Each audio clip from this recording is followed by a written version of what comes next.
Hello বন্ধুরা, আবার আমি ফিরে এসেছি একটা নতুন ব্লগ নিয়ে তোমাদের সাথে। তোমরা বুঝতে পারছো যে খুব লাইন লেগেছে। কোথায় লাইনটা? হঠাৎ করে ব্লগের প্রথমেই আমি এরম লাইন দেখাচ্ছি কেন? এই লাইনটা আমাদের নবকৃষ্ণপুরে, যেটা হচ্ছে বউবাজারে, ওইখানে ছিল। আমি ওখানে গেছিলাম ঘি পোয়া নিতে। স্পেশালি এই ঘি পোয়াটা হয় হোলির সময়। আমাদের বেনেদের ফেমাস এটা জগন্নাথের ভোগেও দেওয়া হয়। আর এইখানে স্পেশালি হোলির কদিন এটা পাওয়া যায়। হোলির কদিন মিনস 1 মাস মতন পাওয়া যায়, ঠিক আছে। কিন্তু বেশিরভাগ হোলির সময় বেশি ভিড়টা হয়, সবাই নিয়ে যায়। একজন 100 150 এরকম কোয়ান্টিটি ওয়াইজ অনেক নিয়ে যায়। এইটা ঠিক ভীমনাগের পাশেই দেখতে পাবে। ভীমনাগ তার ঠিক পাশেই হচ্ছে নবকৃষ্ণপুরে।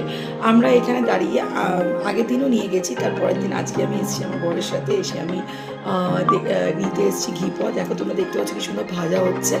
এখানে দেখো কত লাইন, সবাই দাঁড়িয়ে আছে। আমি তো তাও অনেক পরে এসেছি, অনেক রাত করে এসেছি। এর আগে আরও বেশি লাইন ছিল, তো আমি ফিরে গেছিলাম, আবার এসেছিলাম।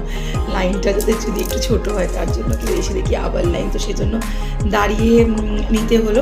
কিন্তু দাঁড়িয়েও একটা আলাদা মজা, কেন কি বলে না, সবার কাপল মিটা হতে খুবই ভালো।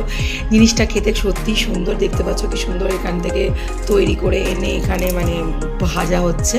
ওরা অনেকগুলো ভাজছিল। তো সুকান্ত দাঁড়িয়েছিল লাইনে, আমি ওয়েট করছিলাম, যেহেতু দাঁড়াতে পারছিলাম না, পা প্রচণ্ড ব্যথা করছিল। আমরা এটা বলা হয় ঘি পোয়া। এটা শুধুমাত্র কিন্তু হোলির সময় পাওয়া যায়, আর কোথাও না। আমাদের সেন্ট্রাল ক্যালকাটায় পাওয়া যায়, ওতে কোথাও পাওয়া যায় না। এটা সেন্ট্রাল ক্যালকাটা ছাড়া আর কোথাও এটা পাওয়া যায় না, শুধুমাত্র হোলির উদ্দেশ্যে এটা পাওয়া যায়।